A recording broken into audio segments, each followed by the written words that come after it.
الحمدللہ رب العالمین والعاقبۃ للمتقین والصلاة والسلام علی سید المرسلین وخاتم النبیین والصدیقین والشہداء والصالحین اما بعد فاعوذ باللہ من الشیطان الرجیم بسم اللہ الرحمن الرحیم والضحیٰ واللیل اذا سجا صدق اللہ العظیم وصدق رسولہ النبی الکریم ونحن علی ذلک لمن الشاہدین والشاکرین والحمد للہ رب العالمین۔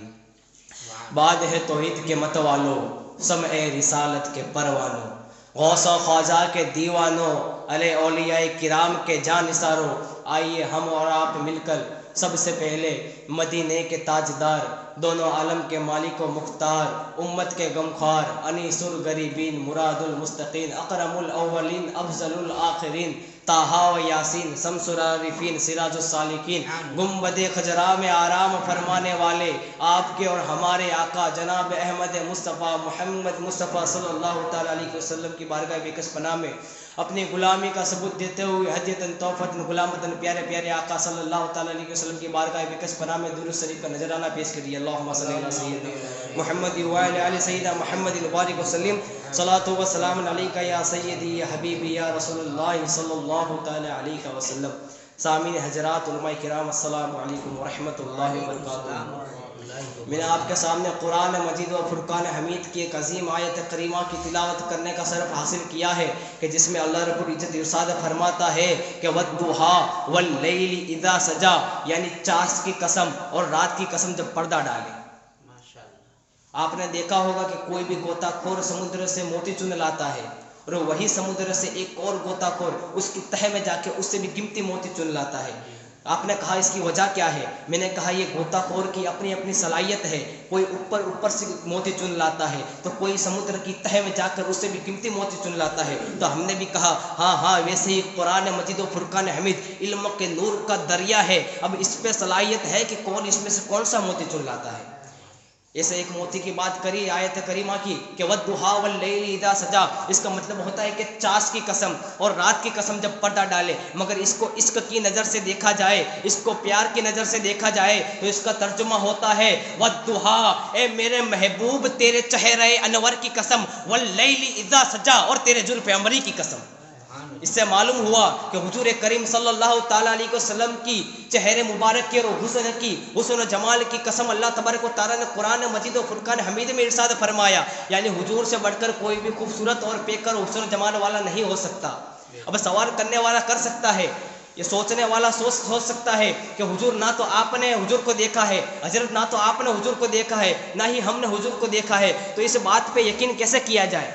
تو ہم نے کہا آئیے جو حضور کی بارگاہ میں دن رات اٹھا کرتے تھے، بیٹھا کرتے تھے، حضور کی نالین پاک سیدھی کیا کرتے تھے، حضور کی صحبت میں رہا کرتے تھے، ان صحابہ کرام سے پوچھے وہ کیا فرماتے ہیں۔ ہم نے پوچھا اے ابو ہریرہ رضی اللہ تعالیٰ عنہ، اب آپ ہی فرمائیے کہ حضور صلی اللہ تعالیٰ علیہ وسلم کا حسن مبارک کیسا تھا؟ تو وہ ارشاد فرماتے ہیں ما رأیت شیئا احسن من رسول اللہ صلی اللہ تعالیٰ علیہ وسلم کأن الشمس تجری فی وجہہ، یا رسول اللہ واللہ، اللہ کی قسم میری آنکھوں نے آپ جیسا پیکر و حسن و جمال والا کسی کو نہ پایا، گویا کہ سورج آپ کے چہرے میں تیر رہا ہو۔ اب تیرتی کون سی چیز ہے؟ اگر پانی میں آپ کاغذ کا ٹکڑا ڈالو تو اوپر تیرنے لگتا ہے، یعنی معلوم ہوا کہ پانی کے گھن سے زیادہ، پانی کے گھن سے کاغذ کا گھن کم ہے، یعنی کم تر چیز اوپر تیرنے لگتی ہے۔ تو اس سے ثابت ہوتا ہے کہ حضور کا چہرہ ایک نور کا دریا ہے اور اس میں سورج ایک کاغذ کے ٹکڑے کے مانند ہے۔ اس لیے ابو ہریرہ ارشاد فرماتے ہیں کہ یا رسول اللہ میری آنکھوں نے آپ جیسا پیکر و حسن و جمال والا کہیں نہیں دیکھا، گویا کہ سورج آپ کے چہرے میں تیر رہا ہے۔ تو ایک طرف سورج کا نور ہے، ایک طرف آمنہ کے لال کا نور ہے، ایک طرف سورج ہے، ایک طرف آمنہ کا لال ہے، ایک طرف آمنہ کا لال ہے، ایک طرف سورج ہے، ایک طرف سورج کا نور ہے، ایک طرف یاسین کا نور ہے، ایک طرف سورج کا نور ہے، ایک طرف طٰہٰ کا نور ہے، اور جو انہیں نور نہ مانے وہ خود بے نور ہے۔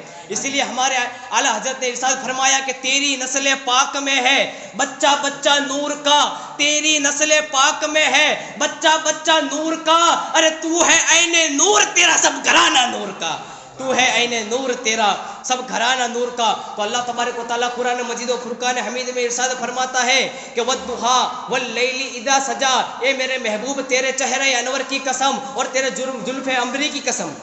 یعنی حضور سے بڑھ کر خوبصورت اس کائنات میں کوئی نہ تھا، نہ ہے، نہ ہوگا. یہ ہمارا ایمان ہے. اور آپ کہیں گے کہ صحابہ کرام نے حضور کے زمانے کے لوگوں کو دیکھا ہے. یہ ہو سکتا ہے کہ صحابہ کرام اس وقت جہاں جہاں گئے ہو وہاں حضور سے خوبصورت کوئی نہ پایا ہو، مگر یہ کیسے مان لیا جائے کہ پوری کائنات میں حضور سے بڑھ کر خوبصورت کوئی نہیں. آدم سے لے کے قیامت تک آنے والے جتنے بھی لوگ ہیں ان میں سے کوئی حضور سے خوبصورت نہیں، کوئی نہیں. یہ کیسے مان لیا جائے؟ میں نے کہا آئیے تم کو ایسے ہی عظیم ہستی کی بارگاہ میں لے چلوں کہ جن کو جبریل امی کہتے ہیں. تو جبریل امی کو عرض کیا کہ اے جبریل امی، اب تم ہی فرمائیو کہ حضور کریم صلی اللہ تعالیٰ علیہ وسلم کا حسن مبارک کیا ہے. تو جبریل امی ارشاد فرماتے ہیں قلبت ارض مشارقها و مغاربها فلم ارى مثل محمد، یعنی واللہ اللہ کی قسم میں نے مشرق و مغرب دنیا کا چپا چپا کائنات کا گوسا گوسا چھان ڈالا، مگر آپ کے جیسا پیکر و حسن و جمال والا اور آپ کے جیسا اعلیٰ گھرانہ کسی کا نہ پایا. اور یہی بولے سدرا والے چمن جہاں کے تھالے سبھی میں نے چھان ڈالے، تیرے پائے کا نہ پایا، گویا کہ تجھے یک نے یک بنایا، تجھے حمد ہے خدایا، تجھے حمد ہے خدایا. اسی لیے اعلیٰ حضرت فرماتے ہیں کہ سرتاب قدم ہے تن سلطان جمن پھول، سرتاب قدم ہے تن سلطان جمن پھول، لب پھول دہن پھول جکن پھول بدن پھول، واللہ جو مل جائے میرے گل کا پسینہ مانگے نہ کبھی عطر نہ چاہے دلہن پھول. اور کیا بات ہے رضا اس تمینستان کرم کی، ارے جہرا ہے کلی جس میں حسن اور حسین پھول، جہرا ہے کلی جس میں حسن اور حسین پھول. ایک مرتبہ درود شریف پڑھی اللہم صلی اللہ سیدنا صلاۃ و سلام علیکہ یا سیدی حبیبی یا رسول اللہ ارواحنا فدائہ صلی اللہ تعالی علیہ وسلم. ایک مرتبہ کی بات ہے کہ ہمارے حضور کریم صلی اللہ تعالی علیہ وسلم مدینے کی گلیوں میں ٹہل رہے ہیں اور جابر رضی اللہ 14ویں کی رات میں ٹہل رہے ہیں اور جابر رضی اللہ تعالیٰ عنہ کی نظر حضور کریم پر جاتی ہے. تو ہم نے کہا کیا فیصلہ کیا جابر؟ تو جابر ارشاد فرماتے ہیں میں کبھی چاند کو دیکھتا، میں کبھی آمنہ کے لال کے نور کو دیکھتا، کبھی چاند کے نور کو دیکھتا، کبھی آمنہ کے لال کے نور کو دیکھتا. ہم نے کہا کیا فیصلہ کیا؟ کہا کہ میں کبھی چاند کو دیکھتا، کبھی آمنہ کے لال کو دیکھتا، کبھی چاند کے نور کو دیکھتا، کبھی آمنہ کے لال کے نور کو دیکھتا، کبھی چاند کے نور کو دیکھتا، کبھی طٰہٰ کے نور کو دیکھتا. ہم نے کہا کیا فیصلہ کیا؟ تو جابر فرماتے ہیں یا رسول اللہ واللہ اللہ کی قسم ایسے کروڑوں چاند کا نور ایک طرف اور آمنہ کے لال کے چہرے کا نور ایک طرف.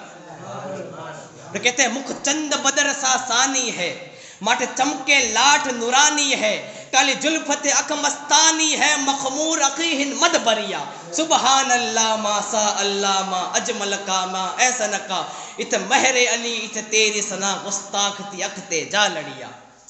ایک مرتبہ کی بات ہے حضور کریم صلی اللہ تعالی علیہ وسلم مدینے کی گلیوں میں ٹہل رہے ہیں اور ایک قافلہ آیا ہوا ہے مدینے کے بازار میں کہ جس کے پاس سرخ اونٹ ہے.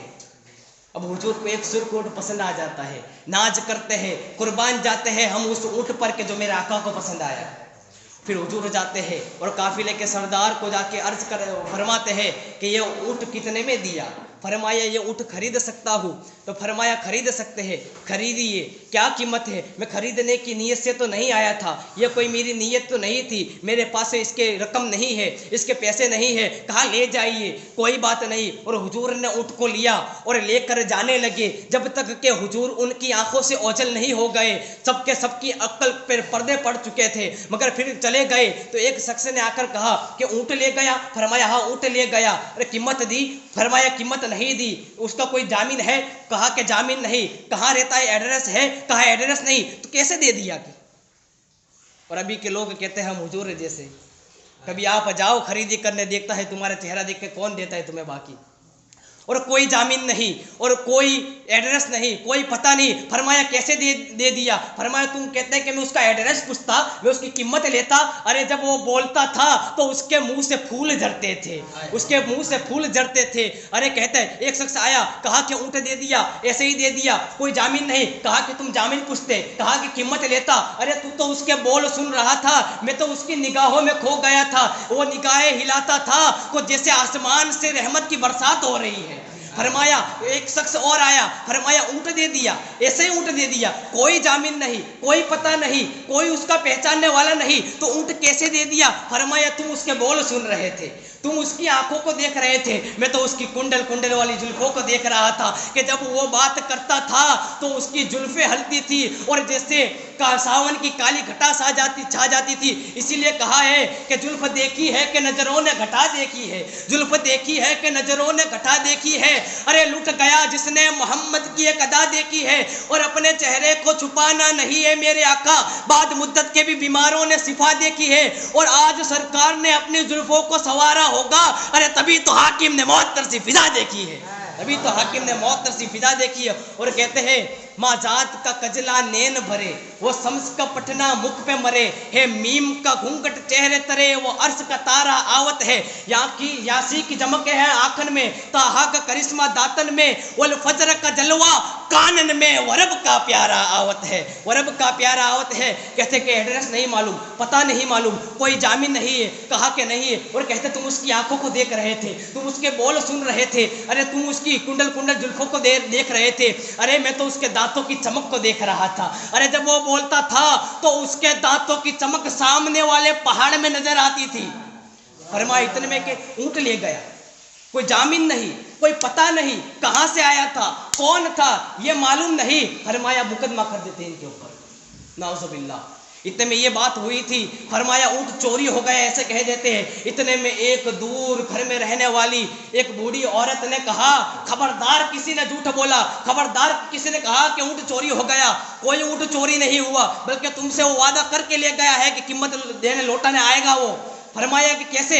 اچھا کہ ان کو سنتوش ہوتا ہے کہ کوئی تو اسے پہچانتا ہے, کوئی تو جانتا ہے, چلو جامن مل گیا. ارے وہ کہتے ہیں کہ پہچانتی تو میں بھی نہیں. تو فرمایا کاہے کی جامن؟ فرماتی میں پہچانتی نہیں. تو فرمایا کاہے کی جامن دے رہی ہو؟ فرمایا کہ جس کی صورت اتنی پیاری ہو, سونی ہو, وہ کبھی جھوٹا نہیں ہو سکتا, وہ کبھی جھوٹا نہیں ہو سکتا. اسی لیے پھر کیا دیکھتے ہیں, یہ باتیں ہو رہی تھی. اتنے میں میرے آقا کے غلام آئے, صحابہ کرام آئے اور فرمایا کون ہے وہ شخص جس نے میرے آقا کو اونٹ دیا ہے؟ فرمایا ہم ہیں. فرمایا یہ لو اونٹ کی قیمت اور یہ کچھ کھجور نذرانے کے طور پر. فرماتے ہیں اب قیمت کو چھوڑو, اب قیمت کو چھوڑو اور نذرانے کو چھوڑو. فرماؤ وہ بندہ تھا کون؟ ارے کہا تم نہیں جانتے, یہی مدینے میں رہنے والے اللہ تبارک و تعالیٰ کے سچے رسول جناب احمد مصطفیٰ محمد مصطفیٰ صلی اللہ علیہ وسلم کی ذات مبارک تھی. فرمایا ان کے پاس لے جاؤ. جب حضور کی بارگاہ میں جاتے ہیں تو تمام کلمہ پڑھ کر مسلمان ہو جاتے ہیں. اور جاتے وقت ان کا نظارہ دیکھنے جیسا تھا. جو قافلے والے تھے ایک ٹائم پہ وہ سوداگر تھے, اونٹ بیچنے والے تھے, جواہرات بیچنے والے تھے, مگر اب جب مسلمان ہو کے جانے لگے تو ان کے یہ انداز تھے کہ لکھنے والا لکھنے پہ مجبور ہو گیا کہ یہ ناز یہ انداز ہمارے نہیں ہوتے, یہ ناز یہ انداز ہمارے نہیں ہوتے. جھولی میں اگر ٹکڑے آقا تمہارے نہیں ہوتے, ملتی نہ اگر بھیک حضور آپ کے در سے, اس ٹھاٹ سے منگتوں کے گزارے نہیں ہوتے. اور بے دام ہی بک جائیے بازار نبی میں, اس شان کے سودوں میں خسارے نہیں ہوتے. اور جب تک کہ مدینے سے اشارے نہیں ہوتے, روشن ہماری زندگی کے ستارے نہیں ہوتے. دوسری بڑی مطلب اللہم صلی اللہ سیدنا محمد وعلی آلہ سیدنا محمد صلاۃ و سلام علیکہ یا سیدی حبیبی یا رسول اللہ صلی اللہ تعالیٰ علیہ وسلم, ارواحنا فداہ صلی اللہ تعالیٰ علیہ وسلم. یہ تو بات تھی حضور کی. اب ان کے غلام نظام الدین اولیاء علیہ رحمت اور رضوان, ان کی بارگاہ میں ایک شخص آتا ہے اور عرض کرتا ہے نظام الدین اولیاء علیہ رحمت اور رضوان, بڑا غریب ہوں، بڑا فقیر ہوں، تھوڑی سی مدد فرما دیجیے۔ پھر کیا دیکھتے ہیں نظام الدین اولیاء علیہ رحمت رضوان پر اس کے اوپر رحم آتا ہے۔ پھر نظام الدین اولیاء علیہ رحمت رضوان سورہ اخلاص پڑھتے ہیں، قل هو اللہ احد اللہ الصمد لم یلد ولم یولد ولم یکن لہ کفوا احد۔ سورہ اخلاص پڑھی 3 مرتبہ، سورہ اخلاص پڑھی، مٹی کا تھیلا سامنے پڑا ہوا ہے، سورہ اخلاص کی برکت سے وہ مٹی سونا بن جاتی ہے۔ وہ خوش ہو جاتا ہے کہ سونا بھی مل گیا، اور سونا بنانے کی ترکیب بھی مل گئی کہ کیسے بنایا جاتا ہے۔ وہ گھر کو گیا، گڈھا کھودا، مٹی جمع کی، ڈھیر ساری مٹی جمع کی، ارے گڈھا کھودا، آدھی رات ہو گئی، اب سورہ اخلاص پڑھ رہا ہے، پھونکے مار رہا ہے، کچھ نہیں ہو رہا۔ صبح کے دن نظام الدین علیہ رحمت رضوان کی بارگاہ میں آتا ہے اور عرض کرتا ہے، اے نظام الدین علیہ رحمت رضوان، آپ نے سورہ اخلاص 3 مرتبہ پڑھی تھی، میں بھی پڑھتا رہا، میں بھی دم کرتا رہا، ارے دم کرتے کرتے بے دم ہو گیا، لیکن یہ سونا تو کیا سنہری بھی نہیں بنی، اس کا تو رنگ بھی نہیں بدلا، اس میں تو کوئی تاثیر ہی پیدا نہیں ہوئی۔ تو نظام الدین اولیاء رحمت رضوانی ارشاد فرماتے ہیں کہ ہاں بے شک قرآن میں مٹی کو سونا بنانے کی تاثیر ہے، لیکن بنانے کے لیے نظام الدین کی زبان بھی تو چاہیے نا، لیکن بنانے کے لیے نظام الدین کی زبان بھی تو چاہیے نا۔ اور کہتے ہیں، ارشاد فرماتے ہیں، یہ اولیاء کرام اللہ تبارک و تعالیٰ کے دوست سے اللہ تبارک و تعالیٰ ارشاد فرماتا ہے قرآن مجید و فرقان حمید میں کہ الا ان اولیاء اللہ لا خوف علیہم ولا هم یحزنون، یعنی خبردار، ہوشیار، جو اللہ کے ولی ہے انہیں نہ ہی کسی بات کا خوف ہے اور نہ ہی کسی بات کا غم۔ اب خوف انسان کو کس کے تعلق سے ہوتا ہے اور غم کس کے تعلق سے ہوتا ہے؟ تو خوف انسان کو اپنے تعلق سے ہوتا ہے اور غم اپنے سے محبت کرنے والے کے تعلق سے ہوتا ہے۔ مگر خبردار، یہ اللہ کے وہ ولی ہے، اللہ کے دوست ہے، اللہ کے اولیاء کرام ہے کہ جنہیں اپنے تعلق سے تو نہیں کوئی خوف ہے اور نہ ہی اپنے سے محبت کرنے والے کے تعلق سے کوئی غم ہے۔ ایسی ایک اولیاء کرام کی بارگاہ میں لے چلوں کہ جن کو لوگ بہاؤالدین زکریا رحمت رضوان کے نام سے پہچانتے ہیں۔ ان کا روضہ مبارک پاکستان ملتان میں موجود ہے۔ 750 سال پہلے کے بزرگ علیہ رحمت رضوان ہے کہ ایک مرتبہ کی بات ہے کہ بہاؤالدین زکریا علیہ رحمت رضوان اپنی خانقاہ میں بیٹھے ہوئے تھے، اپنی بارگاہ میں بیٹھے ہوئے تھے۔ پھر کیا دیکھتے ہیں، ایک عورت آتی ہے، لا اولاد عورت جس کا بچے نہیں ہے، آتی ہے اور عرض کرتی ہے بہاؤالدین زکریا علیہ رحمت رضوان، اللہ کا عطا کرتا سب کچھ ہے، مگر ایک اولاد کی کمی ہے کہ جس کی وجہ سے میرا پورا گھر بے نور سا نظر آتا ہے، مجھے پوری امید ہے کہ آپ کی دعا سے میں صاحب اولاد ہو جاؤں گی۔ پھر کیا دیکھتے ہیں، بہاؤالدین زکریا علیہ رحمت رضوان اپنی آنکھوں کو بند کرتے ہیں اور لوح محفوظ کا مطالعہ کر لیتے ہیں، اور لوح محفوظ یہ ہے کہ آدم علیہ السلام سے لے کر قیامت تک جتنے بھی آنے والے ہیں تمام کی تقدیریں لکھی ہوئی ہے، وہ لوح محفوظ کا مطالعہ کر لیتے ہیں۔ یہاں پر ایک شاعر نے کیا خوب شعر لکھا ہے کہ الٹی ہی چال چلتے ہیں دیوان گانے عشق، الٹی ہی چال چلتے ہیں دیوان گانے عشق، ارے آنکھوں کو بند کر لیتے ہیں دیدار کے لیے۔ پھر کیا دیکھتے ہیں، لوح محفوظ کا مطالعہ کر لیا اور جب آنکھیں کھولی تو فرمایا، اے عورت تیرے نصیب میں کوئی اولاد نہیں۔ لہٰذا وہ عورت مایوس ہو کر اپنے گھر کی جانب جانے لگی۔ اتنے میں آپ کے پوتے بہاؤالدین زکریا ملتانی رحمت رضوان کے پوتے، بچپن کا دور ہے مگر دل اس کے الہی سے معمور ہے، اس عورت پر نظر جاتی ہے، بچوں کے ساتھ کھیل رہے تھے، اس عورت پر نظر جاتی ہے اور کہتے ہیں کہ اے عورت کیوں رو رہی ہے؟ یہ تو وہ دربار ہے کہ جہاں پہ روتا ہوا آتا ہے تو ہنستا ہوا جاتا ہے، مگر آج پہلی بار تو روتے ہوئے جا رہی ہے۔ تو وہ کہتی ہے کہ آپ کے دادا جان پاس گئی تھی، میں لا اولاد ہوں، صاحب اولاد ہو جاؤں، اس لیے آپ کے دادا جان پاس دعا کرانے گئی تھی، مگر آپ کے دادا جان نے کہا کہ تیرے نصیب میں کوئی اولاد نہیں۔ لہٰذا مایوس ہو کر گھر کی جانب جانے لگی تو رکن الدین نوری حضوری علیہ رحمت رضوان ارشاد فرماتے ہیں، اے عورت تجھے مانگنے کا ڈھنگ نہیں آیا، مانگنے کا طریقہ نہیں آیا، طریقہ میں سکھاتا ہوں مگر دادا جان سے میرا نام نہ کہنا۔ پھر کہتے ہیں امید کی دنیا میں کرن سی محسوس ہوئی اور آپ رحمت اللہ علیہ رضوان فرماتے ہیں کہ اے عورت جا کر کہے کہ اگر نصیب میں تقدیر میں اولاد ہوتی تو اللہ ویسے ہی دے دیتا، آپ کی بارگاہ میں اور آپ کی دعا کا اور آپ کی نسبت کا فائدہ کیا؟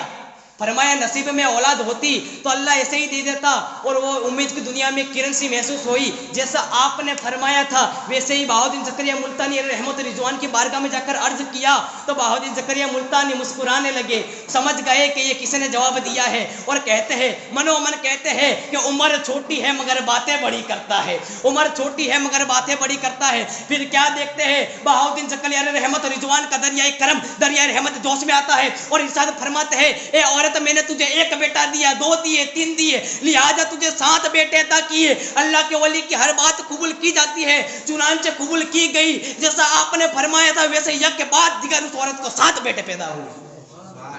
اسی لیے کہا کہ تیرے در کی جو دربانی بہاؤدین ملتانی، جہاں برکی ہے سلطانی بہاؤدین ملتانی، وفا کا استعارہ تو ہے، غریبوں کا سہارا تو ہی عشق کا بانی بہاؤدین ملتانی۔ اور جو بھی صوفی ہے وہ ہے سیدہ بہاؤدین کا، جو بھی صوفی ہے وہ ہے سیدہ بہاؤدین کا، بج رہا ہے ہر طرف ڈنکا بہاؤدین کا۔